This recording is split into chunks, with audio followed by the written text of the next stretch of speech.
할렐루야. 옆에 분들에게 인사합니다. 예수님이 당신을 사랑합니다. 아멘. 오늘도 우리가 서로 심는 예물을 드리는데, 우리 재영자매님 지난주 아파서 못 왔는데 우리 큰 박수로 환영하겠습니다. 네. 예, 여러분이 안 받기 때문에 더 크게 박수를 치셔야 돼요. 또 그리고 우리 김은숙 강도사님께 드립니다 하고, 환난 중에 즐거워하나니 이는 환난을 인내를, 인내는 연단을 소망을 이루는 줄 알미라. 찬송가 458장까지 쭉 펴신 우리 김은숙 강도사님. 예. 네. 축복합니다. 우리 하나님 말씀 보겠습니다. 사도행전 4장 7절로부터 12절 말씀입니다.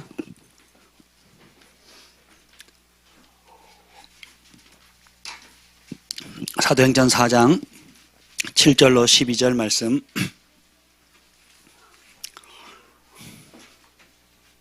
다 찾으셨습니까? 한 절씩 교독하시겠습니다. 사도들을 가운데 세우고 묻되 너희가 무슨 권세와 누구의 이름으로 이 일을 행하였느니라.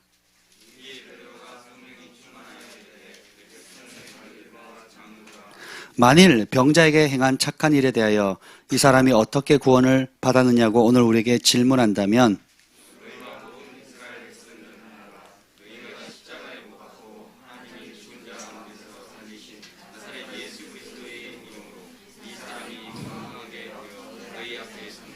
다 같이요. 이 예수는 너희 건축자들의 버린 돌로서 집 모퉁이의 머릿돌이 되었느니라. 다른 이로서는 구원을 받을 수 없나니 천하 사람 중에 구원받을 만한 다른 이름을 우리에게 주신 일이 없음이라 하였더라. 아멘. 성령님 이 시간에 환영합니다. 오셔서 우리를 사로잡아 주시옵소서. 계시하여 주시고 우리의 삶을 변화시켜 주시고 예수님의 이름 안에 있는 그 존귀한 능력을 하나님 우리가 회복하고 사용할 수 있는 은혜를 주옵소서. 예수님의 이름으로 기도합니다. 아멘. 오늘은 그 예수님의 이름의 능력을 어떻게 사용할 수 있는지 여러분들과 좀 나누고 싶습니다. 기대가 되십니까? 세상 온 우주에서 가장 강력한 이름이 뭘까요? 답을 미리 알려드리고 말았네요. 여러분, 조기 축구회를 나가도요, 조기 축구회 회장님이 파워가 있습니다. 1년간 축구 회원들이 내는 회비들을 관리할 수 있는 권한이 있고요. 또, 경조사에 또 그걸 집행할 수 있는, 참여할 수 있는 권한도 있고, 또 잘 하시면, 연합축구 회장님이 되시면, 구의원회나 시의원에 나갈 수 있는 그 정도 영향력이 됩니다. 근데 사실 이렇게 많은 사람들을 만나보면 각자 그 타이틀이라는 이름이 있잖아요. 구청장, 시청장, 또 학교에 가면 선생님, 교감 선생님, 교장 선생님, 또 직장에 다니면 부장, 차장, 대리, 또 사장님, 또 사장님들 위해 회장님. 그 이름이 갖고 있는 것이 굉장한 파장들이 있어요. 그래서 하나님께서 영적 질서를 뒀을 뿐만 아니라 이름을 주셨어요. 자녀들은 누구에게 순종하죠? 부모님에게 순종하는 거예요. 아내는 누구에게 순종하죠? 정말요? 그렇죠? 네. 그리고 직원들은 사장님에게 순종하잖아요. 왜냐하면 하나님께서 영적 질서를 세우시고 그 이름 앞에 복종하고 순복하고 굴종하도록 되어 있습니다.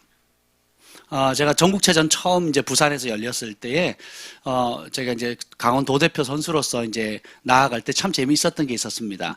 그때 부산에서 지하철을 처음 개통했어요. 사람들이 돈을 내고 막 이제 넣고 빼고 막 이러는데 우리는 그냥 지나가는 거예요. 선수 이거 태그라고 이름표 있죠. 이제 그것만 보여주면 문을 따로 열어줍니다. 그래서 뭐 찍을 필요도 없고 할 필요 없는 그냥 드나드는 거예요. 굉장히 기분이 좋더라고요. 또 한 번은 뭐 연예인들 모임에 갔었는데, 누구 이름을 딱 대니까 처음에는 못 들어가게 하는 거예요. 강남에서 할 때. 처음에는 누구냐고, 그래서 누가 초대했냐고, 초대한 사람 제가 이름을 까먹은 거예요. 영어 이름만 알고 본명을 모르는 거예요, 제가. 그래서 누구더라? 그러니까 못 들어가게 하는 거예요. 근데 누구 이름을 딱 대니까 그 박사님이요? 그러더니 들어오라고. 따라합시다. 이름에는 능력이 있다. 집안에서도 아빠가 그렇게 얘기했어. 그러면 딱 평정이 돼야 되는 거예요. 그렇잖아요? 직장에서 사장님이 그렇게 결정하셨어. 그러면 어떻게 해요? 그렇게 되는 거예요. 네. 그냥 휴가 가. 그러면 가는 겁니다. 그렇잖아요? 보너스 줘. 그러면 어떻게 돼요? 주는 거예요. 용돈 올려줘. 그러면 올려주는 겁니다. 그래서 각 이름마다 그런 권세가 있고 능력이 있는데 온 우주에 가장 강력한 그리고 능력 있는 이름이 바로 예수님의 이름이에요. 만물이 그 발 앞에 복종한대요. 생각해 보세요. 온 천하 만물이 그 발 앞에 복종하는 거예요. 그래서 예수님은 우리의 머리시잖아요. 그리고 우리는 그분의 몸이잖아요. 지체잖아요. 입도 되고 가슴도 되고 손발도 되고. 그래서 온 천하 만물이 예수님의 발 아래에 있으니까 그 온 천하 만물이 누구에게 복종하는 거예요? 예수님. 근데 예수님의 몸이 누구라고요? 그분의 손, 발이 누구라고요? 온 천하 만물의 권세가 누구 발 아래에 있는 거예요? 우리 발 앞에 있는 거예요. 대단한 권세입니다. 여러분 이걸 잘 생각해 보세요. 이따가 다룰 건데. 그래서 근데 사단의 전략은 뭐냐면 그 존귀한 예수님의 이름의 가치를 모르게 한다든지, 두 번째는 그것을 배우긴 하더라도 사용하지 못하게 막는 거예요. 크레딧 카드를 줘서 마음껏 쓰라 그랬어요. 저보고. 제가 미국에 집회가 있어서 가는 날 아침에 아산에 있을 때 아산에 최영규 목사님께서 제가 지금 현금이 없어서 드릴 건 없지만 그래도 카드 한 장 드리겠다고, 그래서 다른 건 몰라도 아침 식사는 꼭 이걸로 사서 드시래요. 줬어요. 근데 제가 아니 현금도 없는 분이 카드를 주니까, 이게 저는 카드 쓰는 걸 되게 싫어하거든요. 그래서 카드를 써도 제 그 잔고에 있는 분량만 씁니다. 그렇게 안 써요. 근데 제가 그런 입장이다 보니까 현금이 없어서 카드를 주셨잖아요. 그러면 잔고에 돈이 있다는 얘기예요, 없다는 얘기예요? 없다는 얘기잖아요. 저는 그렇게 받아들인 거예요. 그래서 가가지고 감사합니다가 받고는 어떻게 한 줄 아세요? 안 썼어요. 그리고 왔습니다. 근데 잘 썼냐고. 그래서 아유 제가 어떻게 써요? 그걸 못 썼어요. 그랬더니 그걸 왜 안 쓰셨냐고. 우리 형 거라고. 사업하는 형님 건데 나 마음껏 쓰라고 준 건데 왜 안 쓰고 왔냐고.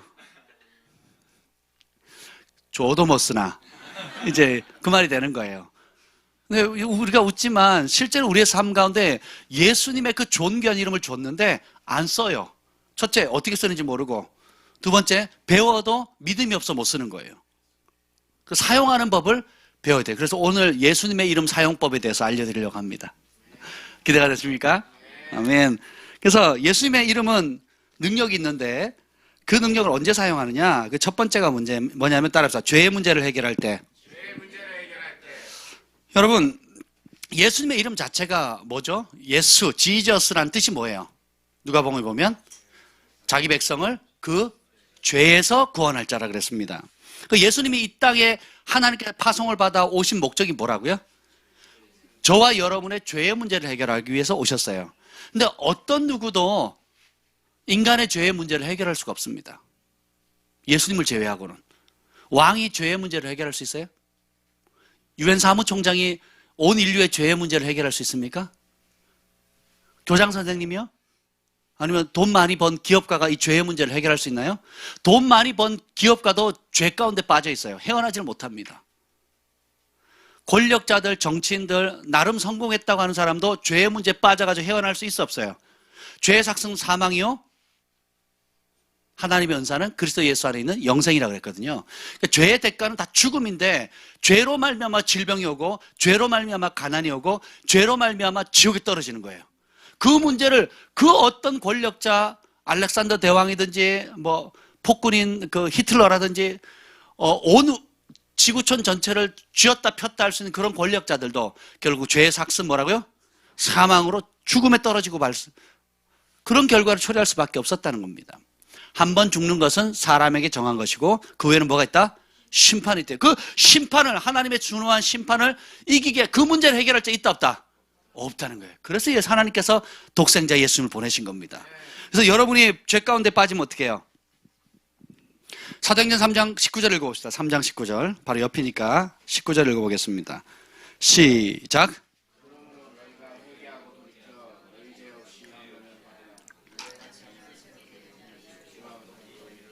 아멘.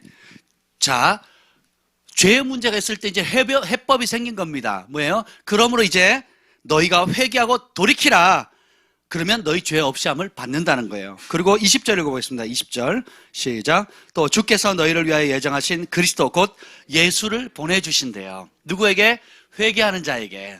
그래서 회개하면 단순히 죄 용서함 받고 유쾌하게 되고 즐거움을 얻는 것뿐만 아니라 예수님이 우리 안에 들어오시는 겁니다. 그래서 우리는 예수님 우리의 머리가 되시고 우리는 그분의 몸이 되어서 주님이 머리가 시키는 대로 자 지금 다 움직이잖아요. 머리가 시키는 대로 지금 제 손이 움직이는 거거든요. 머리가 시키는 대로 지금 제 발이 움직이는 거예요.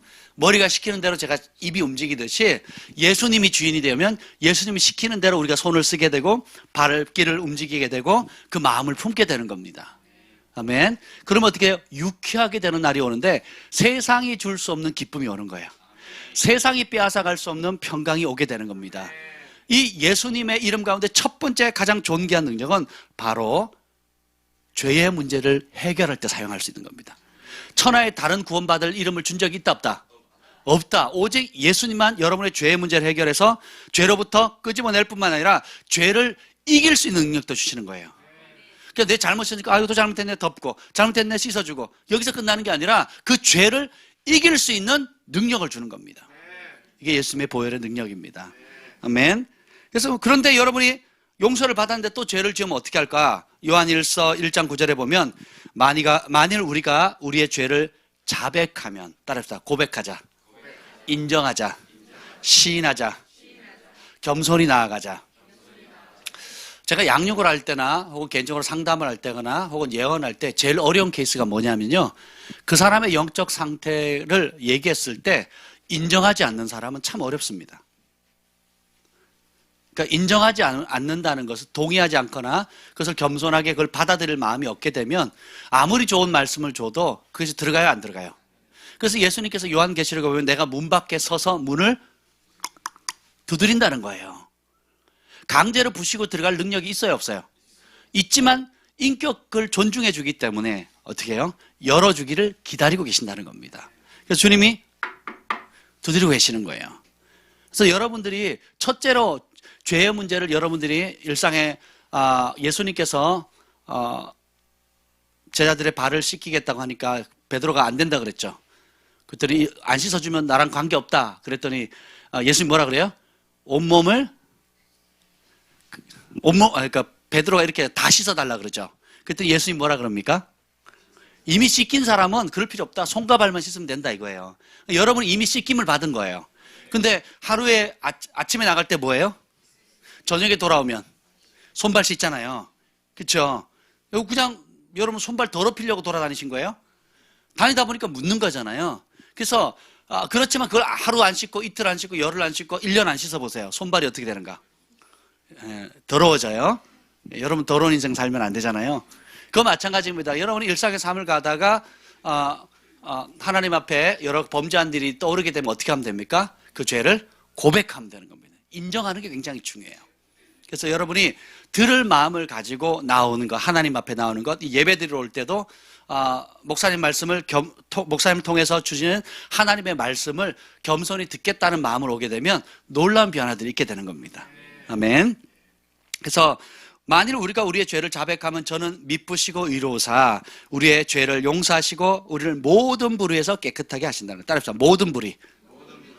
어떤 사람은 습관적인 죄나 아니면 의도적으로 했던 죄 혹은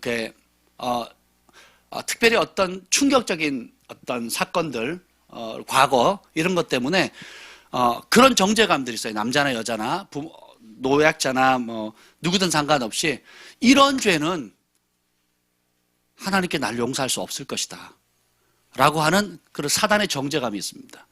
예를 들면 예전에 칼길을 폭파해가지고 수백 명의 사람들이 죽었던 간첩 있잖아요. 이름도 기억이 안 나는데 김현희 씨 그분이 크리스찬이 됐다는 얘기를 들었어요. 오래전 이야기죠. 그분이 굉장히 정부의 위협이나 압력이나 이런 걸 많이 받았는데 여러분 생각해 보세요. 250명인가 하여튼 굉장히 많은 사람들의 생명과 또 그에 딸린 가족들, 형제들, 부모들 생각해 보세요. 얼마나 마음이 아프겠어요. 여러분이 의도했든 의도하지 않았든 간에 어쨌든 그 사람을 죽이는 일에 동참을 했다. 자기는 스스로 이제 뭐죠? 자결하려고 이게 뭘 깨물었는데 이게 뭐 작동을 안 했는지 하여튼 그래서 살아났습니다. 결국은 돌아왔는데 자기가 범한 죄를 생각하면 그런 심각한 죄를 범한 사람이 나도 용서받을 수 있을까 생각이 되겠어요? 어렵겠죠. 그리고 이제 근데 복음의 능력은 뭐냐면 몇 가지 죄 혹은 99가지 죄만 불의해서 깨끗하게 하는 것이 아니라 모든 죄에서 자유케 할 수 있다는 거예요. 문제는 이걸 여러분이 믿느냐예요. 내가 만약에 그랬다면 내 죄 용서 받고 싶겠어요? 안 받고 싶겠어요? 받고 싶죠. 근데 다른 사람이 나한테 가해했던 사람이 하나님 앞에 나와서 죄를 고백하고 용서받겠다고 하면 괜히 떨떠름하잖아요. 안 그래요? 아니 2억을 빌려줬는데 보증을 서줬어요. 보증을 섰는데 어떤 사람이 보증을 섰는데 이 사람이 도망친 거예요. 갑자기 어디서 나오더니 딱지를 붙이고 집을 나가래요. 그래서 하루 아침에 잘 살던 행복한 가정이 어떻게 해요? 길바닥에 앉게 된 거예요. 그 왜 그러냐고 봤더니 차업 들어온 이유가 그 보증 때문이라는 거죠. 성경에 보증 쓰지 말라 그랬어요. 보증 쓰시면 안 됩니다. 어떤 이유든 있는 만큼 주세요. 아니면 정직하게 못 준다고 얘기를 하시고 가족이든 뭐든 상관없습니다. 근데 어쨌든 그러면 그 사람 용서가 될까요? 쉽지 않죠. 그렇지 안 당해봐서 모르시겠어요? 제가 신혼방 날린 게 아직도 마음에 상처가 있거든요. 물론 용서가 축복했지만 마음에 굉장히 상처가 있어요. 그게 하루아침에 그 길바닥에 나갔는데요. 그때 전 대법관을 제가 알게 됐어요. 우리 학교에 무슨 영어 프로그램에 그분이 오신 거예요. 이전에 대법원장이 오신 거예요. 그래서 같이 해서 친해졌거든요. 제가 전화했어요. 제 케이스를 이렇게 했더니 그 대법원장님 뭐라 그런 줄 아세요? 그것은 불가능합니다. 주소지를 옮겼거든 제가. 그 주소지 옮기면 그 대법원장이라도 안 된다는 거예요. 그러니까 저희 주인이 저희를 속였거든요. 1년 동안 말로 속인 거예요. 저는 주인의 말을 믿고 그렇게 한 건데 그 말로 이렇게 속인 거 버린 거예요. 그러니까 완전히 근데 그때 상처가 계속 남아 있어요. 근데 나는 근데 그분들이 교회에 그 안수 집사님이었거든요. 저는 전사님이었고, 물론 다른 교회였지만, 전사하고 안수 집사님이니까, 그렇잖아요. 믿을만 하죠? 예, 예. 사람은 믿을 게 하나도 없어요. 근데 문제는 뭐냐면, 과연 내가 용서해 줄 수 있느냐? 여러분이 입장이 바뀌어서 가해자의 입장이 됐다. 여러분, 사람들 부도 내려고 부도 내는 사람이 몇이나 되겠어요. 그죠? 예, 그럼에도 불구하고 여러분이 혹시 부도를 냈다. 그럼 용서받고 싶어요? 안 받고 싶어요? 죽는 날까지 그 빚쟁이들이 쫓아다니면서 죽이니 살리니 그 소리 듣고 싶어서 살고 싶으세요? 아니면 탕감받기를 원하세요? 똑같습니다. 그래서 우리가 용서받기를 원하듯이 우리에게 상처를 주고 아픔을 줬고 심지어 용납되지 못하는 그 극심한 죄까지도 용서받기를 원하듯이 주님께서 그렇게 용서하시고 또 여러분을 용서하시는 분이십니다. 그래서 여러분 마음 가운데 이런 죄는 용서받지, 과연 이런 죄까지도 용서받을 수 있을까 하는 정죄감을 사단이 계속 찌르거든요. 그래서 거기서는 어떻게 해요? 예수의 이름으로 명하노니 나는 죄사함을 받았다. 너희가 만일 너희 죄를 고백하면 주께서는 어떻게 해요? 미쁘시다, 신실하다, 믿을만하다는 거거든요. 미쁘시고 의로우사 우리의 죄를 사하여 주시고 모든 불의에서 깨끗해 주신다는 거예요. 그래서 여러분들이 삶 가운데 정죄감 있으면 하나님 앞에 담대히 못 나갑니다. 마음에 찔림이 있고 양심에 꺼리낌이 없으면 하나님 앞에 담대하게 나아가는데 양심에 꿀리는 게 있고 정죄감이 있으면요 하나님께 못 구해요. 그러니까 믿음으로 구하겠어요? 의심으로 구하겠어요? 내 기도 들어주실까? 나 같은 죄인도 받아주실까? 과연 그렇게 하면 내가 믿음으로 기도하게 돼요? 못하게 돼요? 불신하게 되고 의심하게 되면 그 기도는 능력이 있습니까? 없습니까? 없죠. 기적의 열쇠는 믿음인데 믿음이 없으면 기적이 안 오는 겁니다. 그래서 사단은 다른 이름으로 뭐예요? 우리 형제들을 밤낮 참수하는 자라고 그랬잖아요. 경환이가 이런 죄를 지었죠. 주한이가 저런 죄를 지었죠. 찬양이가 이런 죄를 지었는데 주님 그래도 들으실래요? 이렇게 나오는 거예요. 그럼 어떻게 하면 그때 경환이, 주한이, 찬양이가 나는 그 죄 지은 거 맞습니다. 내 그 죄를 하나님께 고백했습니다. 주님께서 기쁨으로 내 모든 죄를 용서해 주셨습니다. 그리고 몇 가지 죄만 용서해 준 게 아니라 모든 죄를 용서해 주셨습니다. 아멘. 그걸 진짜 믿으면 하나님 앞에 어떻게 나가겠어요? 담대히 나오겠죠. 교회에 담대히 나오겠죠. 여러분 교회에 왜 못 나오는지 아세요? 뭐 찔리는 게 있으니까 불편하니까 어려우니까 나오는 겁니다. 못 나오는 거예요. 그런데 여러분이 예수님의 이름으로 말미암아 내 죄가 용서받았다고 하면 담대히 나오게 되는 거예요. 예, 찬양 인도자가 죄를 지었다. 그리고 그 양심에 찔린다. 그럼 나와서 찬양 인도하기 쉬워요, 어려워요? 목회자가 죄를 지었다. 앞에 나와서 말씀 전하려면 얼마나 어렵겠습니까? 저희가 부부싸움하고 왔어요, 전날에. 그리고 저희 신혼 때 많이 그랬거든요. 꼭 학생부 예배 직전에 부부싸움을 하는 거예요. 그러면 설교하는 게 쉬워요, 어려워요?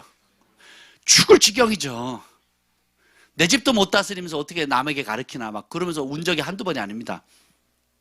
근데 그리스도 예수 안에 있는 자는 결코 정죄함이 있다 없다. 그럼 빨리 어떻게 해요? 얼른 죄를 고백하는 겁니다. 그래서 예수님의 이름을 사용하는 거예요. 예수님의 이름이 뭐라고요? 백성을 자기 죄에서 구원할 자다. 그럼 죄의 문제가 있으니까 예수님이 필요한 거예요. 그래서 여러분은 예수님의 이름을 의지해서 어떻게 해요? 내 죄를 고백하고 그 다음에 어떻게 해요? 용서를 받으면 돼요. 저는 우리 아이들이 이제 서로 싸우고 뭐 잘못했니 뭐 긁거나 또 막 상처를 내기도 하고 막 이러는데 화해하는 것, 용서하는 속도를 보면요 깜짝깜짝 놀랍니다. 애들이 잘못해서 서로 미안해 하라 그러고 그러면 그리고 또 부모한테 잘못했을 때는 거짓말했을 때는 이렇게 잘못했지 그래서 용서를 구해라 그러면 죄송합니다 그러면 그래 내가 용서해 준다 그러면 어떻게 하는지 아세요? 획 돌아서서 그냥 까르륵 대고 웃습니다. 우리는 그걸 배워야 돼요. 하도 뒤끝 있는 사람들을 많이 만나가지고 앞에서는 용서하는데 뒤에서는 안 만나요. 근데 우리는 그걸 배우셔야 돼요. 우리 어린아이와 같지 않으면 결단코 천국을 경험하지 못한다 그랬거든요. 어린아이들 보세요. 돌아서면 까르륵 하고 언제 그랬냐는 듯이 놉니다. 주님이 우리를 그렇게 용납하시는 거예요. 그리고 우리도 서로를 용서할 때 그렇게 용납해줘요. 언제 그랬냐. 그러니까 주님이 우리의 죄의 기록을 우리 재한 형제처럼 노트패드, 아이패드, 또 네이버 메모장에 다 기록해가지고 하드 드라이브에 저장해서 있는 분이 아니에요. 언제 그랬냐는 듯이 어떻게 해요? 없었던 것처럼 싸그리 지우시는 분이십니다. 그걸 믿으셔야 돼요. 아멘. 그래서 죄가 더한 곳에 은혜가 넘친다 그랬어요. 뭐냐면 그 죄를 상쇄하기 위해서 죄의 골짜기가 요만큼이면 요만큼의 은혜가 부어지면 되는데 이만큼 떨어지면 그만큼의 은혜가 부어지는 거예요. 주님의 목적은 징계하는 데 있는 게 아니라 아버지의 품으로 돌아오라는 겁니다. 아빠와 아들, 딸로서 한 가족으로서 회복하기를 원한다는 겁니다. 여러분 혹시 나중에 자녀들 가운데 집을 나가거나 또 집에 안 들어오는 자녀 있으면 부모 소원은 뭐겠어요? 들어와서 사랑의 교제를 회복하는 거잖아요. 들어오면 뭐 그가 못 부려먹었던 일 부리려고 하는 게 아니잖아요. 그죠? 그간 투자했던 돈 되받아내려고 하는 게 아니잖아요. 존재 그 자체로 행복하잖아요. 주님도 동일하다는 겁니다. 아멘. 두 번째 우리 예수님의 이름을 언제 사용하느냐면 병 들었을 때, 따라합시다. 병 들었을 때. 그리고 각종 삶의 위기 때 예수님의 이름을 사용하라는 거예요. 그래서 예수님의 이름은 모든 삶의 문제에 맞는 키가 되는 거예요. 다르게 표현하면 천국 열쇠입니다. 주 예수를 믿으라 그래야 하면 너와 내 집이 뭘 얻는다? 우리가 전통적으로 구원 그러면 죽어서 지옥 가지 않고 영원히 천국 간다 이렇게 받아들이잖아요. 근데 구약이나 신약이나 구원의 개념은 그거와 전혀 다릅니다. 구원의 의미는 죽어서 우리가 영혼을 구원받는다는 게 전부가 아니에요. 이거 굉장히 중요하죠. 그렇죠? 근데 성경에서 나오는 구원들 보면 구원이라는 단어를 소조라는 헬라어로 소조라는 단어를 쓰는데 그 구원의 단어들은 여러분들이 생각하는 그 구원과는 완전히 다릅니다. 그 구원의 의미는 예를 들면 12년간 하여라는 병에 걸린 혈루증 여인이 있죠.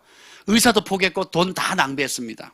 근데 그녀에게 있어서 예수님께서 12년 동안 혈루증을 앓았다가 예수님 군중을 해치고 와가지고 예수님 옷장을 싹 만지죠. 그러니까 어떻게 돼요? 누가 나를 만졌대요. 그 여인이 자기 고백합니다. 그랬더니 뭐라 그럽니까? 따라 내 믿음이 너를 구원했대요. 12년 동안 하여라던 그 여인에게 불치병을 걸렸던 그 여인에게 구원의 의미는 뭐예요? 30년 동안 더 고생하다가 피 다 빠진 다음에 헬쑥해져서 죽어서 천국 가는 게 구원이에요? 지금 혈루의 근원이 사라지는 거예요. 그래서 건강하는 게 구원입니다. 죄로 인해서 38년 동안 걷지 못해가지고 베데스다 우물가에 우물이 요동하기를 기다리고 있는 한 남자가 있었습니다. 근데 그 사람에게 예수님 다가가죠. 그리고 그 사람에게 있어서 구원은 뭐예요? 조금 더 이제 거의 죽을 때 다 됐으니까 조금만 참아.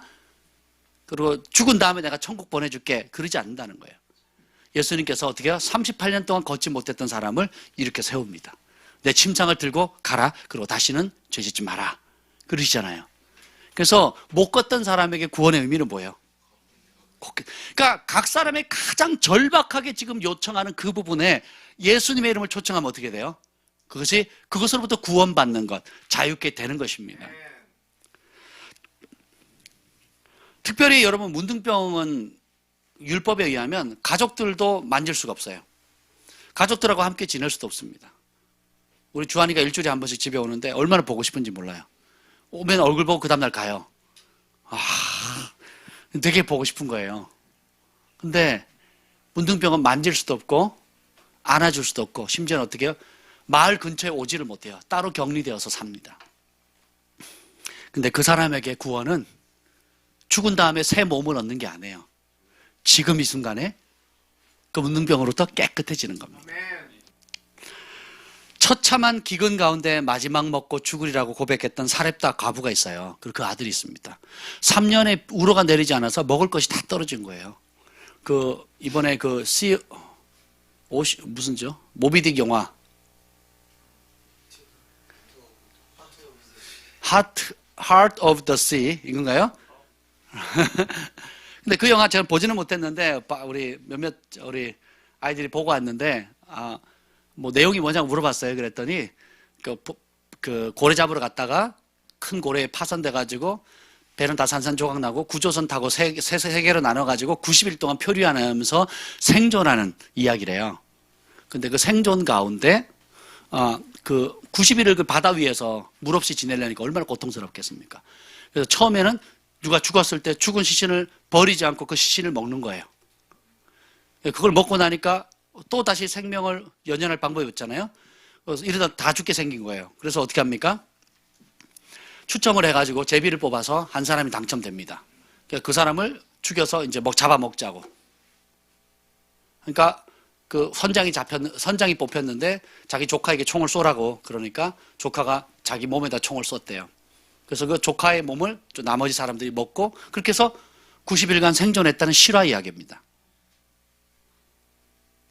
기근의 문제는 생각보다 굉장히 심각해요. 그러니까 솔로몬도 보면 기근의 때가 솔로몬이 아니라 그 아합 왕 때인가요? 보면 기근이 임하니까 어떻게 됩니까? 2명의 이제 아기를 둔 엄마가 있었는데 너무 배고프니까 어떻게 해요? 서로 그 아기를 잡아먹자 해서 하나를 잡아먹었어요. 근데 그 다음날 이제 다른 아기를 잡아먹자 그랬더니 그 어미가 숨겨들이죠. 그래서 이제 그런 일들이 있었던 것처럼 이 기근의 문제, 굶주림의 문제는 굉장히 심각하고요. 그리고 북한의 김일성이가 북한을 통치할 수 있는 가장 강력한 무기가 뭔지 아세요? 기근의 식량의 문제입니다. 부자든 가난한 사람든 배운 사람 못 배운 이쁜 사람든 뚱뚱한 상관없이 이 먹는 게 안 되면 견디기 어려운 거예요. 그리고 마지막 때 적그리스도가 쓰는 666 표는 뭐예요? 뭘 못하게 하는 거예요? 상거래를 못하게 하는 겁니다. 근데 이 사렙다 과부가 마지막에 이제 3년 반의 기간 동안에 더 이상 생존할 수 있는 소망이 잃었어요. 마지막 밀가루 조금 부쳐먹고 이제는 죽으리라고 했던 그 상황 속에서 구원은 뭐예요? 식량이 공급되는 거예요. 밀가루가 떨어지지 않고 기름이 떨어지지 않고. 그죠? 엘리야도 도망쳤을 때 이제는 더 이상 체력이 다 소진했을 때 하나님께서 뭘 보내십니까? 까마귀를 보내서 떡과 고기를 아침 저녁으로 보내죠. 예, 그 분량이 얼마나 됐을지 모르겠어요. 까마귀가 물고 오면 얼마나 물고 오겠어요. 근데 어찌된 간에 여러분의 삶 가운데 삶에 일어나는 모든 문제들의 초자연적인 공급이 누구의 이름에 달려있다고요? 예수님의 이름에 달려있다는 겁니다. 여러분이 제가 등록금이 필요할 때 예수님께 구했어요. 그랬더니 등록금이 왔습니다. 또 사업자금이 필요해서 구했더니 또 사업을 할 수 있는 기회를 열어줬어요. 유학을 가야 되는데 하나님 구했더니 예수님의 이름을 구했더니 유학에 필요한 전액 장학금이 왔습니다. 여러분이 또 주택을 구입한다든지 또 일상의 승진이 필요한다든지 혹은 이사가 필요하다든지 또 자녀의 문제라든지 여러 모든 문제에 맞는 키가 뭐라고요? 예수님인 거예요. 그래서 여러분이 그 이름의 권세를 사용해야 되는 거예요. 여러분이 막연히 하나님 잘 됐으면 좋겠습니다 하는 건 믿음이 아니에요. 예수님의 이름을 사용하면 반드시 이루어준다는 게 믿음이에요. 불교 신자도 이슬람 신자도 각종 다양한 종교 신자들도 자기들의 소원을 아래요, 안 해요? 아래지요. 여러분이 그냥 그런 차원으로 기도한다면 아무 응답이 없어요. 근데 예수님의 이름에 모든 해답이 있다라는 것. 그래서 너희가 전에는 내 이름으로 아무것도 구하지 않았지만 이제는 구하라. 그러면 너희 기쁨이 충만하리라 그랬죠. 그래서 이제는 예수님의 이름의 능력을 의지하고 구하셔야 돼요. 그냥 막연히 잘 됐으면 좋겠다, 막연히 이렇게 됐으면 좋겠다, 그렇게 구하지 말라는 겁니다. 아멘. 귀신 들린 딸을 둔 수로보니게 여인, 그 엄마에게 구원은 딸이 악한 영으로부터 자유케 되는 겁니다. 그래서 영적인 것, 실질적인 것, 영혼 구원, 질병, 이런 모든 것들을 풀 수 있는 열쇠가 바로 뭐라고요? 예수님의 이름이라는 겁니다. 성경적인 구원은 단순히 죽은 뒤에 천국 가는 게 아니에요. 성경적인 구원은 천국의 상태가 우리의 개인, 그러니까 우리 개인에게 천국이 임하는 거예요. 가정에게 천국이 임하는 겁니다. 그리고 사업이나 환경, 그리고 열방에 그 천국의 영향력을 미치는 거예요. 마태복음 6장에 제자들이 와서 예수님, 우리도 세례 요한도 제자들에게 기도하는 법 가르쳐 주는데 우리에게도 기도하는 법 가르쳐 주세요. 여러분도 이렇게 기도하는지 한번 볼게요. 그래서 예수님이 이렇게 말합니다. 너희는 이렇게 기도하라. 하늘에 계신 우리 아버지 이름이 그렇게 쫙 하죠. 근데 그 중에 핵심이 뭐예요? 뜻이 하늘에서 이루어진 그대로 이 땅에 이루어지도록 기도하래요. 뜻이 천국에서 이루어진 그대로 이 땅에 이루어지도록 기도하라는 거예요. 천국에서 이루어진 그대로 여러분의 마음이 이루어져야 됩니다. 천국에 있는 상태가 여러분의 가정에 그대로 이루어지도록 기도하라. 천국에서 이루어진 상태 그대로 지금 다니고 있는 직장이나 일터에 그대로 임하게 하라. 천국의 상태가 다니는 학교에 임하도록 하라. 천국의 상태가 섬기고 있는 교회와 도시와 국가 열방에 임하도록 구하래요. 그렇게 구하고 계십니까? 천국에 없는 게 뭐예요? 눈물 없죠. 슬픔 없죠. 아픔 없죠. 고통 없죠. 질병이 없죠. 천국에 있는 건 뭡니까? 건강, 기쁨, 감사, 찬양, 그리고 풍성한 사랑과 이 모든 것들이 어떻게 해요? 또 다함이 없는, 부족함이 없는 것들. 12생명수 강가에 생명나무들이 있어서 사시사철 매달마다 새로운 열매를 맺고, 그 말은 부족함이 있다는 거예요, 없다는 거예요. 그리고 길바닥은 뭘로 만들었어요? 금으로요. 이 금값이 올랐다는데 길바닥에 금이, 솔로몬 시대에 보면 은이 흔했대요. 얼마나 하나님 풍요로웠으면. 그리고 전 세계에서 가장 비싼 건물이 솔로몬이 지은 성전이었어요.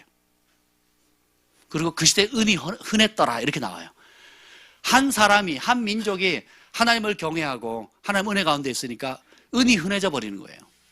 그리고 보석이 넘쳐나는 겁니다. 천국에서 이루어진 아버지의 뜻이 우리가 살고 있는 지금 삶의 현장에 그대로 이루어지도록 기도하셔야 돼요.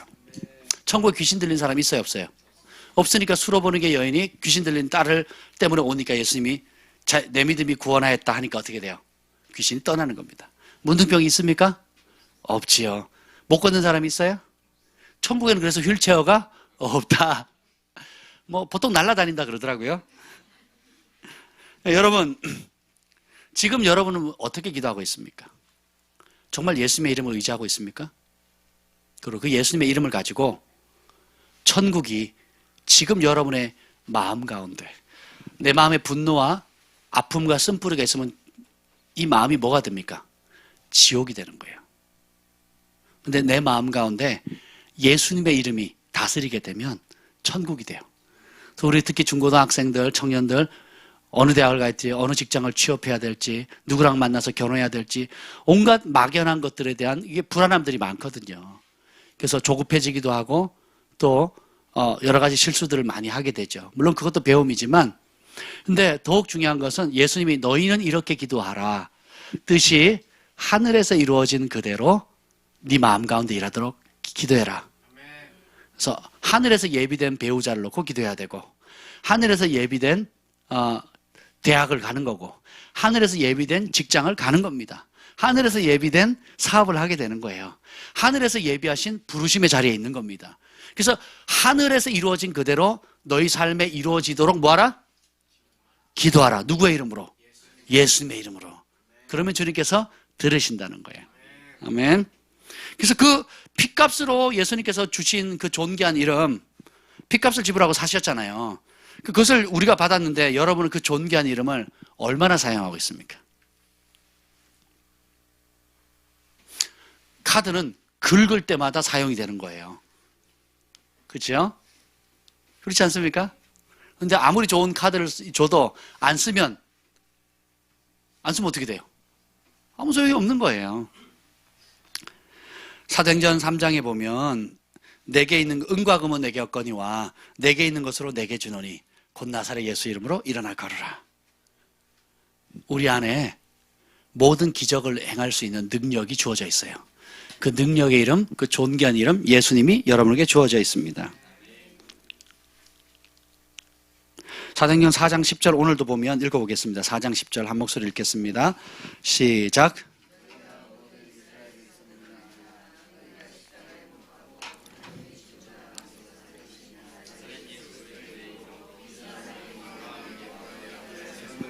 아멘.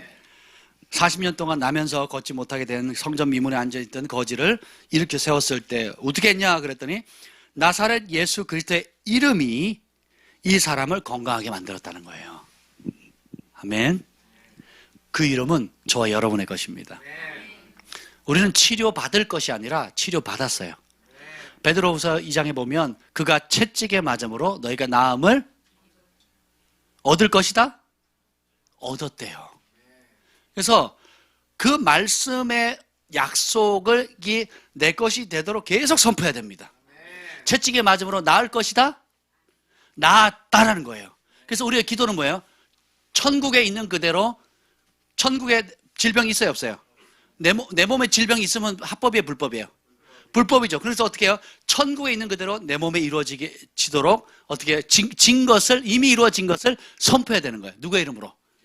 예수님의 이름이 없으면 자기 확신이에요. 그냥 긍정적인 생각이 지나지 않습니다.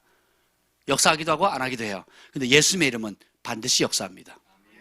그래서 오히려 어떻게 돼요? 우리 아플 때, 병들었을 때 뭘 선포합니까? 그가 예수님이 채찍에 맞음으로 내가 나음을 입었다. 감사합니다. 그래야겠죠. 주님 치유해 주심을 감사합니다. 그렇게 선포해야 되는 거예요. 제가 허리 아파서 1년 반 동안 막 2시간, 3시간마다 깰 때 운전도 하기 힘들고 막 굉장히 어려울 때 약을 먹다가 끊었어요. 끊고는 기도했습니다. 주님이 채찍에 맞음으로 나는 나았습니다. 하고 선포. 새벽에 막 치를 떨면서 그 아픔 가운데 신경을 누를 때마다 얼마나 아파요. 그럴 때마다 예수님이 채찍에 맞음으로 나는 나음을 입었습니다. 감사합니다. 선포했어요. 나았잖아요.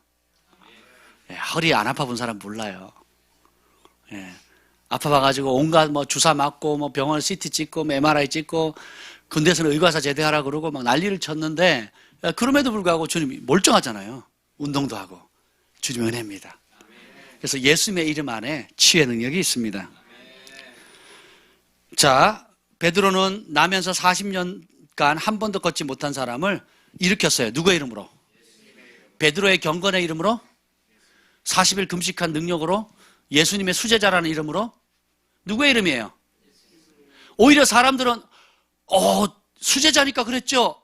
경건의 능력 대단하네. 기도 많이 했나 보네요. 금식 많이 했나 보네요. 이렇게 접근하니까 베드로가 뭐라 그래요?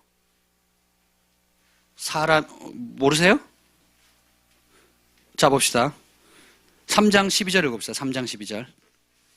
사람들이 막 치유가 일어나니까 막 동네 사람들이 다 알았어요. 예루살렘의 성전 미문에 거의 40년 동안 구걸하고 있는 사람을 예루살렘을 출입하는 모든 사람이 알았어요. 그러니까 사람들이 떼거지로 몰려와가지고 얘기를 합니다. 그랬더니 베드로의 반응 읽어봅시다. 12절 시작.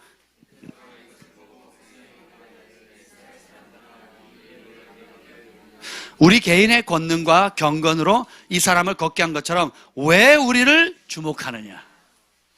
얼마나 기쁜 소식이에요. 베드로만 했다, 수제자니까 했다, 12사도니까 했다, 70이니까 했다, 예수님 직접 받는 사람만 했으니까 했다. 그러면 얼마나 절망이 되겠어, 우리에게.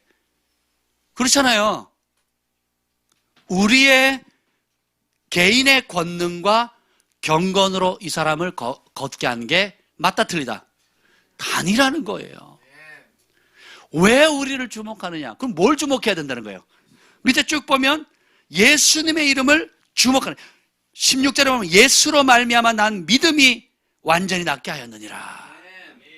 여러분 예수님 믿으세요? 의심하십니까? 믿어요? 의심해요? 정말 믿습니까? 그 이름의 능력이 여러분에게 주어졌어요. 따라합시다. 나는 받았습니다. 옆에 분에게서 당신도 받았습니다. 진짜 받았습니다. 문제는 사용하느냐 안 하느냐예요. 뭘로? 믿음으로. 스데반이 각종 귀신 들린 사람을 쫓아냈어요. 자기의 경건의 능력입니까? 예수님의 이름입니까?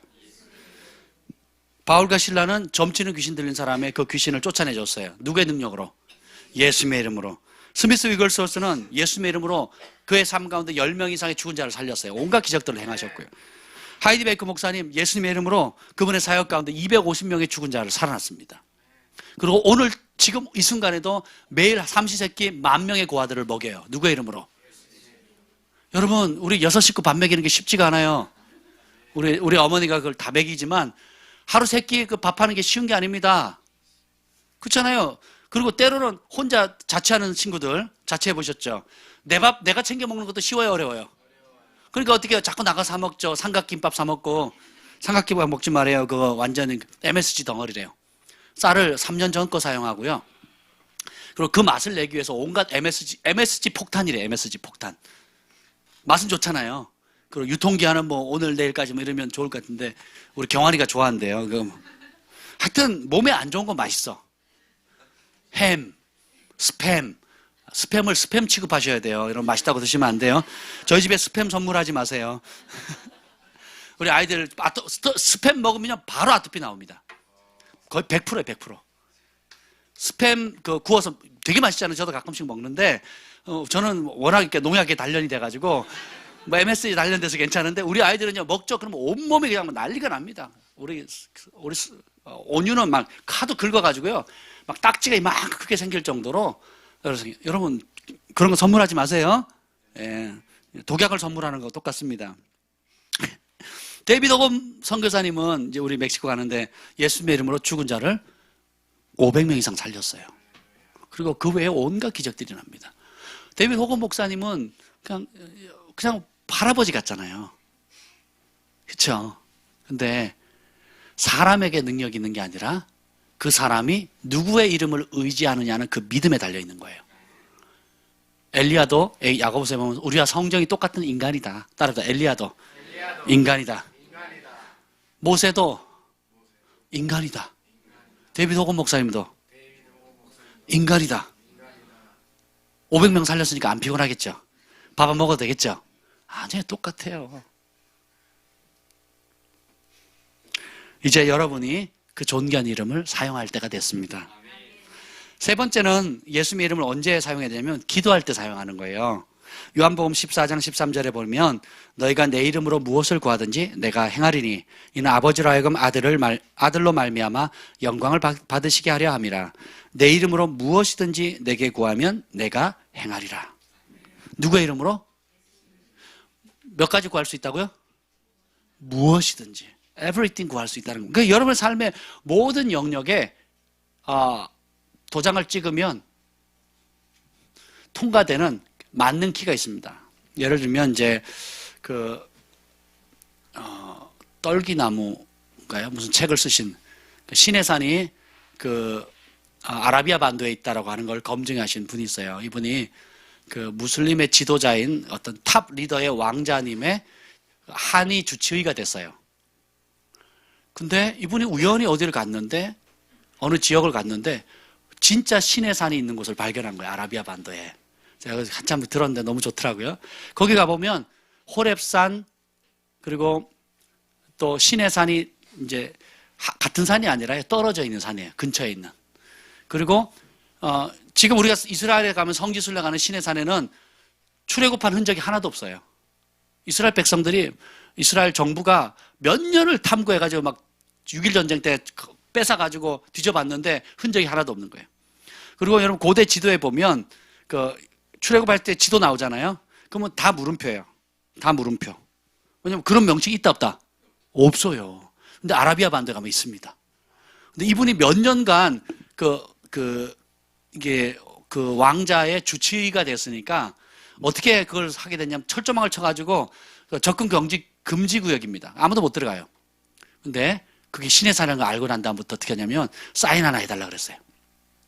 그래가지고 거기를 방문하고 싶은데 가족들 데리고 가는데 사인을 하달라 해서 왕자 명으로 이름을 딱 써 있으니까 이 사람이 어디를 출입하든지 열어주고 도와줘라 하고 그 사인을 딱 했어요. 그리고 왕자의 이름으로 사인을 딱 했습니다. 그거 어떻게 됐습니까? 그러니까 가는 곳마다 문이 열리고요. 열리고. 왜 그러냐 그러면 막을 자 있다 없다? 없다라는 거예요. 한 나라의 왕자가 자신의 이름을 사인을 했어요. 그랬더니 모든 물자의 도움을 받는 겁니다. 느헤미야가 이스라엘 성벽을 재건하러 올 때에 조서를 바꾸잖아요. 왕의 조서를 가져오니까 올 때도 각 나라마다 어떻게 해요? 문을 열어주고 말과 그리고 장비를 빌려주고 먹을 걸 제공하죠. 한 나라의 왕의 권세도 그렇게 큰데 만왕의 왕이신 예수 그리스도의 이름의 권세가 얼마나 크겠습니까? 여러분 축사할 기회가 있으면 한번 귀신 쫓아낼 수 있으면 한번 가보세요.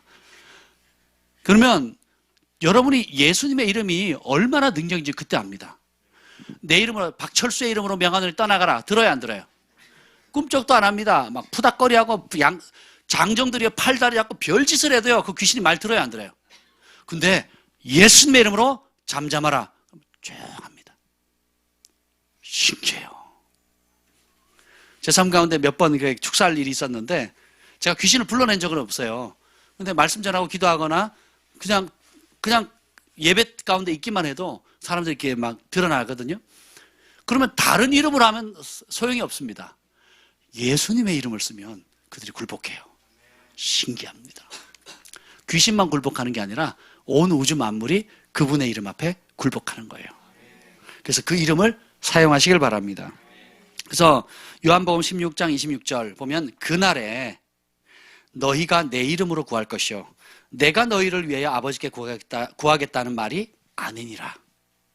우리는 자꾸 그러잖아요. 저한테도 목사님 기도해 주세요. 목사님 중보해 주세요. 뭐 어떻게 해 주세요. 저는 중보자가 아니에요. 중보 기도할 제목 있으면 중보팀한테 부탁을 하세요. 중보팀이 월등히 세고 강력하게 기도합니다. 제가 기도를 안 한다는 말이 아니라 저는 중보자가 아니라고요. 중보의 부르심을 받은 사람한테 강력한 기도 제목을 하면 저한테 부탁하는 것보다 100배 낫습니다. 이해가 되세요? 여기 보면 사람들이 자꾸 구걸하듯이 기도를 부탁해요. 그 말은 기도를 부탁하는 거는 문제가 되지 않습니다. 많이 하셔야 돼요. 근데 더 중요한 건 뭐냐면 예수님도 뭐예요? 내가 너희를 위해서 기도한다는 말이 아니다. 그날이 오면, 그날이 언제예요? 성령님이 임하면 그날이 오면 너희가 내 이름으로 구할 거래요.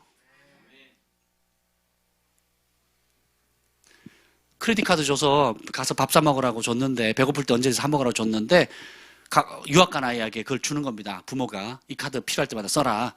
근데 아이가 식사 때마다 전화하는 거예요. 엄마 돈 좀 보내줘. 엄마 돈 좀 보내줘. 왜? 카드 줬잖아. 어떻게 쓰는지 몰라.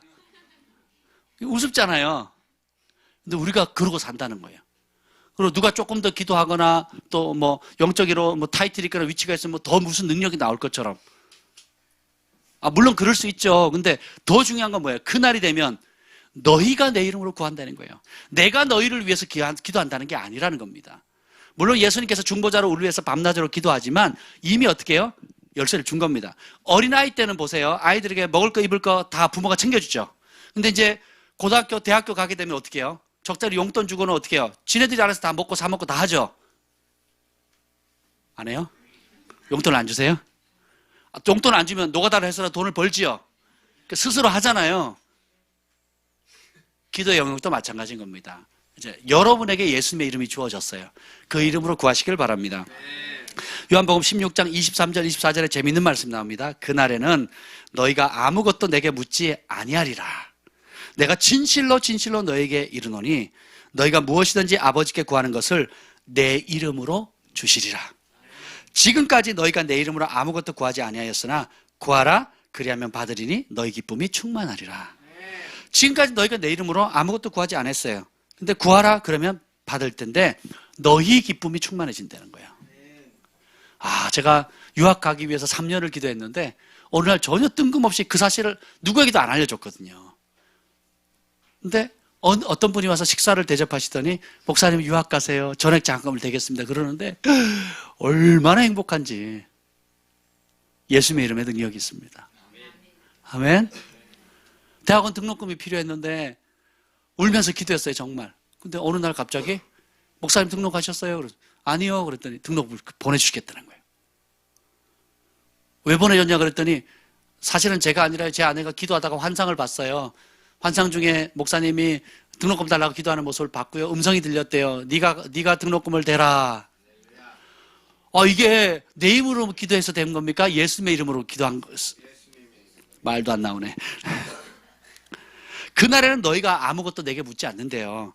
내가 진실로 성경의 진실로는 예수님이 진짜 예수님의 목을 걸고 말씀하시는 거예요. 진짜로 내가 말하는데 이 말은 좀 진짜 믿어라 이 말이에요. 다른 게 안 믿겨지더라도 이 얘기만큼은 꼭 믿어라. 뭐예요? 지금까지 너희가 내 이름을 아무것도 구하지 않았으나 구하라 그러면 받으리니 너희 기쁨이 충만하리라. 너희가 무엇이든지 따라합시다. 무엇이든지. 이런 것까지 기도해야 돼요. 저런 건 하나님 들어주실까 하는 문제까지도 아버지께 구하는 것을 내 이름으로 주신대요. 아멘. 마지막입니다. 예수님의 이름 사용법 네 번째. 기도할 때만 쓰는 게 아니라 진짜 뭐냐면 예수님의 이름은 내가 받은 최고의 권세라는 거예요. 오늘 한번 읽어봅시다. 7절에 사도행전 4장 7절 함께 읽겠습니다. 시작.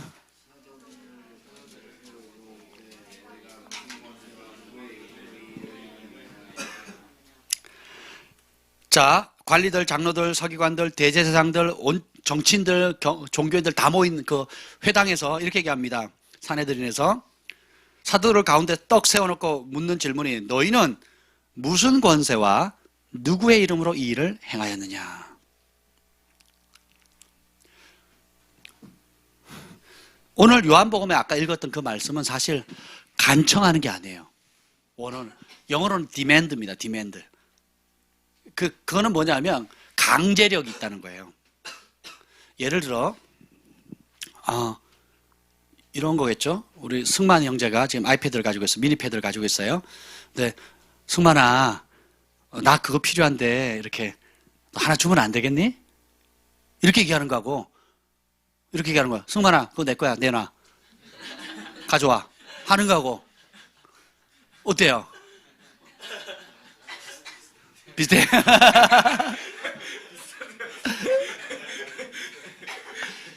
예수님의 이름에는 두 가지가 있는데 그분의 이름으로 하는 인치는 것, 도장 찍는 것 같은 그런 기능이 있는데 사실은 구걸하거나 좀 여건되면 어떻게 좀 해주세요 이런 개념이 아니에요. 예수님의 이름은 최종 사인하고 똑같아요. 여러분 계약할 때 사인해버리면 집 계약할 때 사인해버리면 효력 있죠. 예를 들면 우리 교회를 계약할 때도 보증금을 놓잖아요. 그래서 사인을 해버리면 들어오는 날짜에 그 돈을 지불 안 하면 그 보증금으로 맡긴 돈은 누구의 것이 돼요?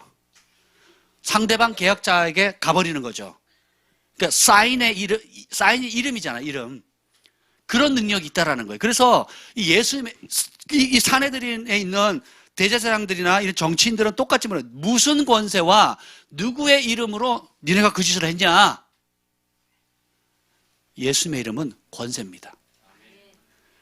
축사 사역을 하거나 질병을 고칠 때에 내 이름으로 내 경건으로 아무 능력이 안 나타나요. 근데 어떻게 해요?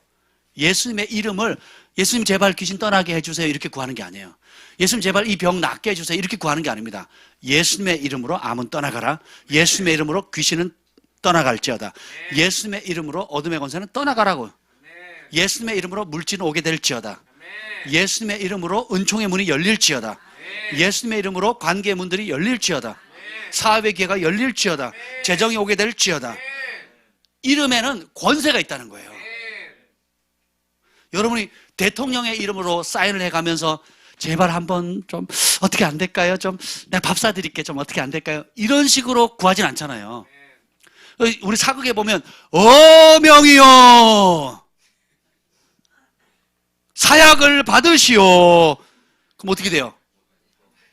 그냥 안 먹어요. 그 왕이 있는 곳을 가서 3번 절하고 그러고 마시잖아요. 왜요? 어명이니까.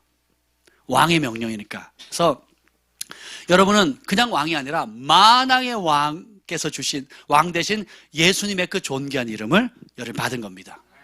사용하세요.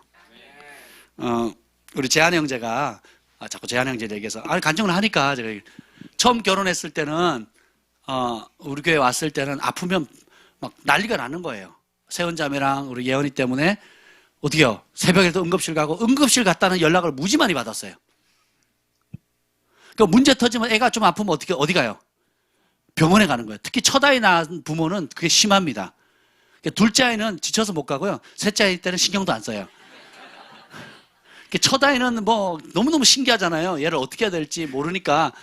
그러니까 얘가 아파서 우는 건지 배고파서 우는 건지 뭐 벌레가 껴서 우는 건지 잘 모르거든요. 근데 이제 좀 키우다 보면 울음소리만 들어도 얘가 짜증내는 건지 진짜 아파서 우는 건지 알게 되거든요.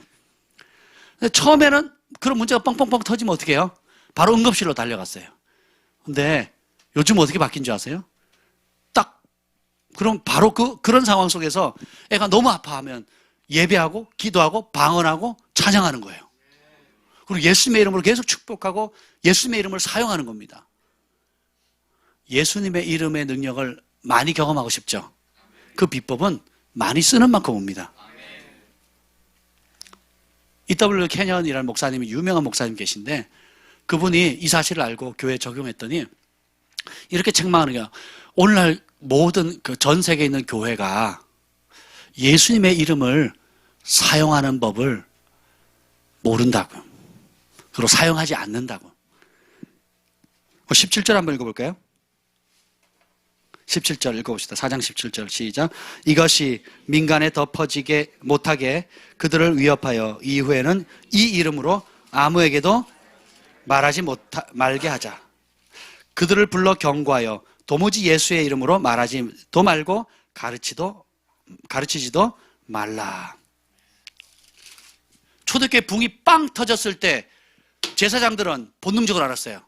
이 부흥의 비결이 뭐다? 예수님의 이름이라는 거예요. 그래서 이걸 막을 수 있는 유일한 길은 못 쓰게 하는 거예요. 뭘? 예수님의 이름으로 말하지도 가르치지도 못하게 하자는 거예요. 오늘날 교회들이 여기에 다 잡혀 있습니다. 나는 기도가 부족해서 사용 못해. 나는 열정이 없어서, 나는 믿음이 없어서 사용을 못해. 하면서 결국 어떻게 해요? 교회는 다니지만, 신앙생활 하지만, 양육을 받지만, 실제로 예수님의 이름을 여러분 병원 가는 만큼 사용하십니까? 병원 가보세요. 대기하는 시간 있죠. 특히 종합병원 가보세요. 대학병원 가보세요. 그 웨이팅하는 시간이 얼마나 걸립니까? 그리고 거기 돈이 뭐 좀 비싸요? 똑같은 MRI인데요. 대학병원은 90만 원이고요. 일반 싼 데 가면 30만 원에서 할 수 있어요. 그럼에도 불구하고 그 비용에 시간에 막 힘들어도 가지요. 근데 그런 비용들을 사용하는 데는 당연하고 아깝지 않고 없으면 막 끌어서라도 하는데 이 존귀한 이름 예수님의 이름으로 말하지도 말고 가르치지도 말라고 하는 이 속임 가운데 우리가 얼마나 오랫동안 빠져 있었습니까? 이제는 사용할 때가 됐습니다. 하늘과 땅에 있는 모든 권세를 내가 받았으니 너희는 그러므로 가서 복음을 전파하라 그랬잖아요. 아멘. 예수님께서 우리에게 뭐예요? 뱀과 전갈을 밟으며 원수의 모든 권세를 제압하는 권세를 주셨어요. 그리고 아까 얘기했죠. 예수님이 만물이 예수님의 발 앞에 복종한다 그랬죠. 그 발이 누구예요? 우리. 그래서 성경 뭐예요? 우리를 에베소에 보면 만물을 충만케 하시는 자의 충만함이라. 자, 만물을 충만하게 하시는 분이 누구예요? 예수님이죠. 그 만물을 충만케 하시는 예수님의 충만함이 뭐라고요? 교회래요, 교회. 에베소서 2장 나옵니다. 저와 여러분이 만물을 충만케 하시는 그 예수님의 충만함이래요.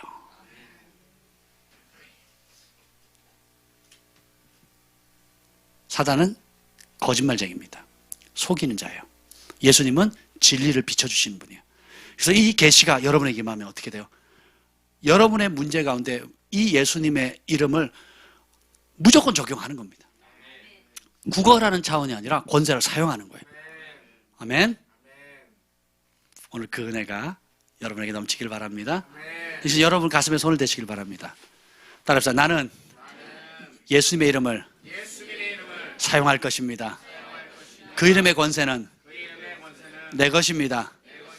천국의 만능 열쇠입니다. 하나님 감사합니다. 이 존귀한 이름을 주신 주님을 찬양합니다. 이제는 우리 주 예수 그리스도의 은혜와 하나님 아버지의 극진하신 사랑과 성령의 감화 감동 충만하심이 오늘도 예수님의 이름의 가치를 알고 그 이름을 능력을 사용하기를 원하는 글로벌 파이어 교회 귀한 형제 자매들과 북녘 동포들과 열방 위에 영원토록 함께 있을지어다.